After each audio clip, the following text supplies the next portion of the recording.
Dear student, अस्सलाम वालेकुम। आज हम पढ़ाने जा रहे हैं एसएलओज, और ये वो एसएलओज हैं जो एक्सरसाइज 1.3 में इस्तेमाल होंगे। तो इसकी मुकम्मल डिटेल इसमें हम एसएलओ 1.6 इसकी एक्सप्लेनेशन बताएंगे, और एसएलओ 1.7 जो पेज नंबर 1 पे जो एसएलओज दिए गए हैं उनको हम पढ़ाएंगे तफसील के साथ।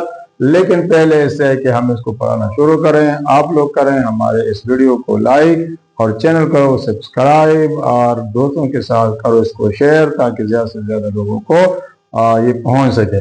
अच्छा बच्चों, ये हमारे पास एसएलओ है 1.6, और इसमें पूछा गया है कि know with the given matrices are conformable for addition and subtraction. बच्चे इस काबिल होंगे कि उनको पता होगा कि अगर हमारे पास दो मैट्रिसेस मौजूद हैं तो कौन कौन से मैट्रिसेस आपस में ऐड हो सकते हैं, ताकि वो उसका एडिशन या उसका सब्ट्रैक्शन कर सके। तो हम लिखते हैं कि two matrices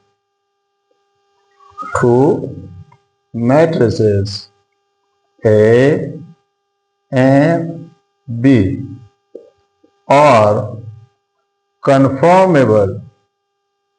conformable for addition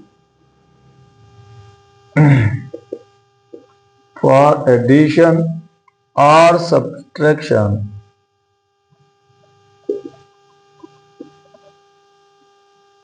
if and only if they have the same order.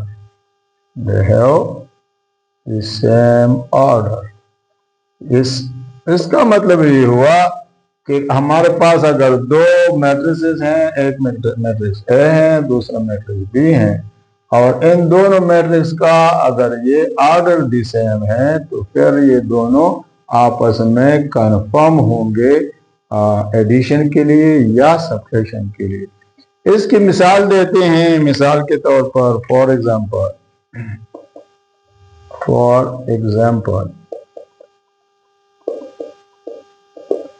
ये देखिए, हमारे पास मैट्रिक्स ए है, ए इज इक्वल टू 2 3 4 5,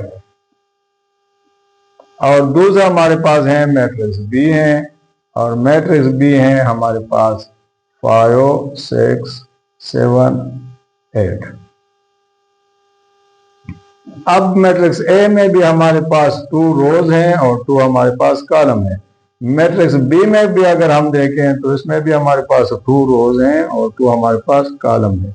यानी ए और बी दोनों, A and B, matrix A and matrix B have the same order, दोनों का order the same है, और वो ऑर्डर क्या है? वो ऑर्डर है 2/2। So they are conformable for addition. So matrix A and matrix B are conformable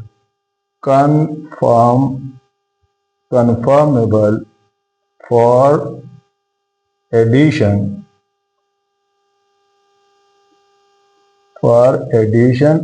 and subtraction. तो मुझे लग रहा है कि आप सबको इंशाल्लाह इसकी समझ आ चुकी होगी। तो ये आसान तरीका है कि कंफर्मेशन के लिए हमारे पास दोनों मैट्रिसेस का ऑर्डर द सेम होना चाहिए। जब ऑर्डर द सेम होगा तो आसानी के साथ हम एक दूसरे के साथ ऐड कर सकते हैं। अच्छा बच्चों, अब ये एसएलओ 1.6 के बाद हम आते हैं हमारे पास जो एसएलओ 1.7 है।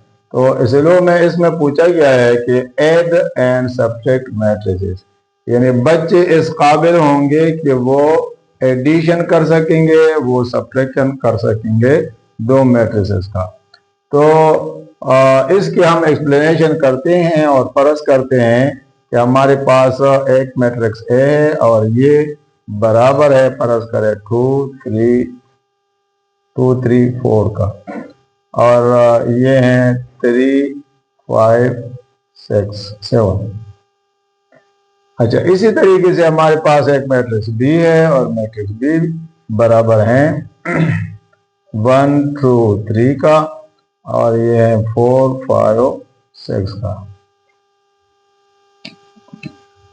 अब अगर हम देखें तो इसका जो ऑर्डर है, तो इसका ऑर्डर भी हमारे पास 2/3 है, यानी 2 हमारे पास रोज हैं, 3 हमारे पास कॉलम हैं, और इसका जो ऑर्डर है तो ये भी हमारे पास 2/3 है। तो ऑर्डर को अगर हम देखें तो 2/3 और 2/3, तो ऑर्डर इनका द सेम है। जब इनका ऑर्डर द सेम है तो इसका मतलब ये हुआ कि ये दोनों ऐड हो सकते हैं। तो अब अगर हम लिखते हैं a प्लस बी, यानी a और b को हम ऐड करना शुरू करें, तो हम लिखेंगे 2, 3, 4 एंड 3, 5, 7। ये हमारे पास मैट्रिक्स A हुआ, प्लस इसी तरीके से हमारे पास मैट्रिक्स B हुआ 1, 2, 3, 4, 5, 6। तो ये बन जाएगा हमारे पास 2 + 1, 3 + 2, 4 + 3, और इसी तरीके से ये 3 + 4 और 5 + 5, और ये बन जाएगा 7 + 6। अच्छा, इसका आप लोग इस बात का ख्याल रखेंगे, जब भी आप लोग एडिशन करें तो इसका जो 1, 1 है तो ये भी 1, 1 से जमा होगा। इसी तरीके से ये हमारे पास 1, 2 में एलिमेंट है तो ये भी 1, 2 के साथ ऐड होगा। इसी तरीके से ये हमारे पास 1, 3 एलिमेंट है तो ये हमारे पास भी 1, 3 के साथ, यानी इनके लोकेशन का आप लोग ख्याल रखेंगे कि यहाँ पे जिस लोकेशन में मैट्रिक्स ए में जो एलिमेंट वाक़या हो उसी एलिमेंट के साथ ये ऐड होगा जो उसी लोकेशन पे मैट्रिक्स बी में भी मौजूद होगा। अच्छा, अब इसके बाद जो हम जाते हैं तो ये हमारे पास ऐड होंगे, तो ये पहला बनेगा हमारे पास 3, इसी तरीके से ये बनेगा 5, ये बनेगा 7, और ये दोनों ये बनेंगे 3 + 4, तो ये बन जाएगा 7, ये बन जाएगा 5 + 5 10, और ये हमारे पास 7 + 6 13 हो गया। तो ये हमारे पास इनकी आ गई एडिशन ऑफ a + b। तो a + b हमारे पास बराबर हो गया इसका। इसी तरीके से अगर हम सब्ट्रैक्शन की तरफ जाएं, मिसाल के तौर पर अगर हम लिखते हैं a - b, तो ये हमारे पास आ जाएगा 2, 3, 4 एंड 3, 5, 7। अब इसमें माइनस डाल दो और ये हो जाएगा 1, 2, 3 एंड 4, 5, 6। अच्छा, तो a - b हमारे पास आएगा a - b is equal to, ये हो जाएगा 2 - 1, इसी तरीके से 3 - 2, इसी तरीके से 4 - 3, और ये बन जाएगा 3 - 4, ये बन जाएगा 5 - 5, ये बनेगा 7 - 6। तो अब हमारे पास a - b ये बन जाएगा 1, 3 से 2 को माइनस करें तो 1, 4 से 3 को माइनस करें तो 1, 3 से -4 करें तो ये आ जाएगा -1, 5 से 5 को माइनस करें तो ये आ जाएगा 0, 7 से 6 को माइनस करें तो आ जाएगा 1। तो अब हमारे पास इनका जो सब्ट्रैक्शन है तो ये आ जाएगा 1, 1, 1, 1, 0, 1, ये हमारे पास सब्ट्रैक्शन होगा। तो इसका मतलब ये हुआ कि अगर दो मैट्रिक्स, मैट्रिक्स ए और मैट्रिक्स बी, इनका ऑर्डर द सेम है तो इनको हम ऐड भी कर सकते हैं, जैसे हमने a + b को ऐड किया और इसका आंसर ये आ गया। और अगर इनका ऑर्डर सेम है तो हम इनका सब्ट्रैक्शन भी कर सकते हैं, जिस तरीके से हमने इनको यहाँ पे सब्ट्रैक्ट किया। ये हुई हमारी SLO 1.7। अब हमारे सारे बच्चे इस काबिल हो गए कि वो दो मैट्रिसेस को ऐड कर सकते हैं चाहे मैट्रिक्स किसी भी किस्म का हो, लेकिन उनका ऑर्डर भी सेम होना चाहिए। प्यारे बच्चों, अब हम SLO नंबर 1.8 यानी आप अगर क्लास 9 के पेज नंबर 1 पे जाएं और वहां पे आप देखें तो 8वें नंबर पे हमारे पास जो SLO आएगी तो वहां पे लिखा हुआ होगा कि multiplication of a matrix bye a real number. यानी बच्चे इस काबिल होंगे कि उनको अगर एक मैट्रिक्स दे दिया जाए तो उसको एक नंबर के साथ ही मल्टीप्लाई कर सकते होंगे। तो इसके ये काबिलियत पैदा करने के लिए हम थोड़ी सी एक्सप्लेनेशन करते हैं। If we have a matrix, if we have a matrix A and a real number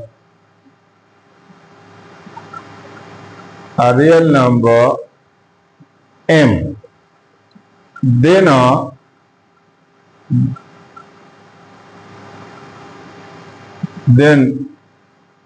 the multiplication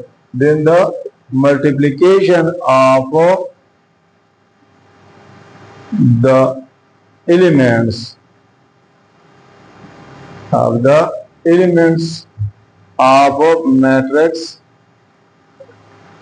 A with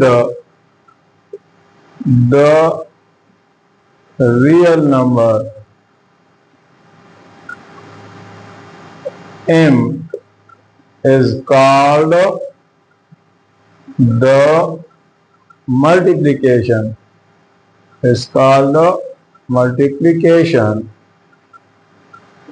of real number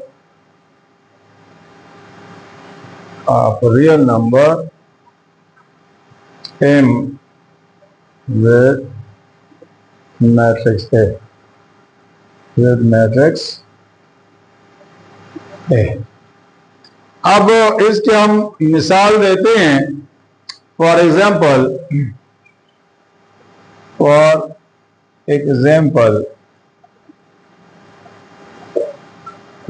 में देखते हैं कि हमारे पास मैट्रिक्स ए है। फर्ज करें ए हमारे पास मैट्रिक्स है और ये बराबर है 2 4 6 8 और रियल नंबर एम जो है हमारे पास, ये हमारे पास हैं फर्ज करें 5 है, m इज इक्वल टू 5। तो अब एम ए इससे मुराद होगा 5 मल्टीप्लाइड बाय ए यानी 2 4 6 8। अब इन दोनों को हम मल्टीप्लाई करते हैं तो ये एम ए या 5a ये बराबर हो जाएगा हमारे पास। तो ये 5 ज़रब का आएगा 5 मल्टीप्लाइड बाय 2 इस एलिमेंट के साथ। हमने फिर ये कहा था ऊपर कि ऑल एलिमेंट्स के साथ ये मल्टीप्लाई होगा 5 मल्टीप्लाइड बाय 4, इसी तरीके से 5 मल्टीप्लाइड बाय 6, इसी तरीके से 5 मल्टीप्लाइड बाय 8। अब ये मल्टीप्लाई हो गया तो एम ए हमारे पास बराबर हो गया 2 5 10, 5 4 20, 5 6 30 and 5 8 40। तो ये हमारे पास मल्टीप्लिकेशन आ गई। तो अब इसी तरीके से हम कोई भी नंबर, अब ये एम कोई भी नंबर हो सकता है, 5 हो सकता है, 7 हो सकता है, 8 हो सकता है, कोई और नंबर हो सकता है। ठीक है, तो उस नंबर को हम लेकर मैट्रिक्स के एलिमेंट्स के साथ इसको हम मल्टीप्लाई करते हैं तमाम एलिमेंट्स के साथ। तो इनसे आखिर में जो जवाब आएगा तो ये हमारे पास मल्टीप्लिकेशन हो जाएगी, multiplication of the matrix with the real number m। ये हमारे पास मल्टीप्लिकेशन होगी।